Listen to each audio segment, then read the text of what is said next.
Hello students, geography ज्ञान श्रृंखला में आपका स्वागत है। आज हम लोग अध्ययन करेंगे पट्टीदार कृषि, टेरेस फार्मिंग।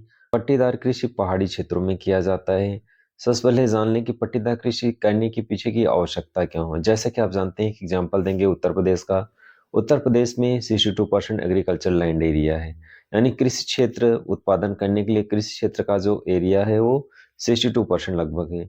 लेकिन वहीं पे उत्तराखंड में 10% है, जम्मू कश्मीर में 10%, 11% है, यानी इतना कम कृषि योग्य भूमि है। ऐसी परिस्थितियों में कृषि योग्य भूमि कम होने के कारण किसानों के द्वारा पहाड़ों को काट करके सीढ़ीनुमा खेत बनाए जाते हैं और इन्हीं पर कृषि कार्य किया जाता है। कृषि भूमि की कमी के कारण इस तरह की कृषि पद्धतियां अपनाई जाती है, क्योंकि मैदानी क्षेत्रों में कृषि भूमि ज्यादा होती है। जैसे एग्जाम्पल हमने अभी दिया, उत्तर प्रदेश में 62% या 60% लगभग कृषि योग्य भूमि है कुल भूमि में से, और लेकिन उत्तराखंड और जम्मू कश्मीर में 10% के लगभग है। तो इस तरह से कम कृषि योग्य भूमि होने के कारण किसान विवश हैं पट्टीदार कृषि करने के लिए। और इस तरह से पट्टीदार कृषि करने के पीछे उद्देश्य क्या है, जैसा कि आप जानते हैं, ढलानों पे जब बारिश होती है और हैवी रेनफॉल होने के कारण तीव्र बहाव होता है। तीव्र बहाव के कारण मिट्टी का कटाव ज्यादा होता है, यानी मृदा अपरदन ज्यादा होगा।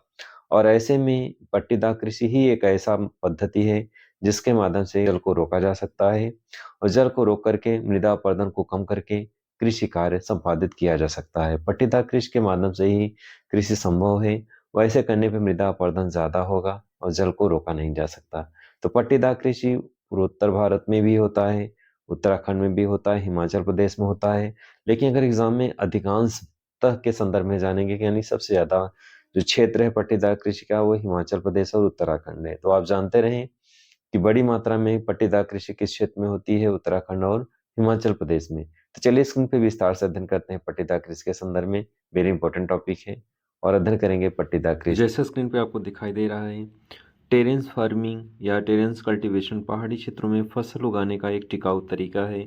टेरेस फार्मिंग या स्टेप फार्मिंग में अपवाह को नियंत्रित करने और जल घुसपैठ में सुधार करने के लिए ढलान वाले क्षेत्रों में तटबंधों की एक श्रृंखला शामिल है।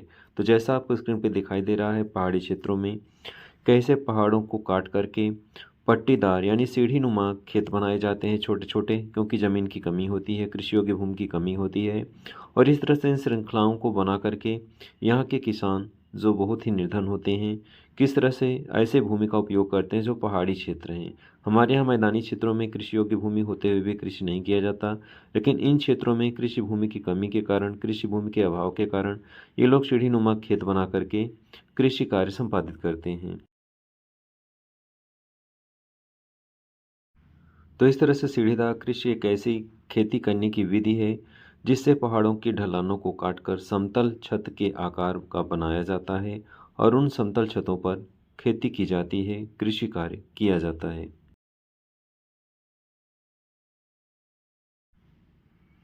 तो इस तरह से पहाड़ों की तेज ढलान और अत्यधिक वर्षा के कारण पूर्वी हिमालय में खेती करने में काफ़ी कठिनाई होती है। तेज ढलानों पर अगर मिट्टी को खोद करके खेत बनाए जाएं तो यहाँ पे ढीली मिट्टी घनघोर वर्षा में बह जाएगी। इस समस्या को हल करने के लिए सीढ़ीनुमा खेत बनाए जाते हैं। पूर्वी हिमालय में भी लोग सीढ़ीनुमा खेत बनाते हैं।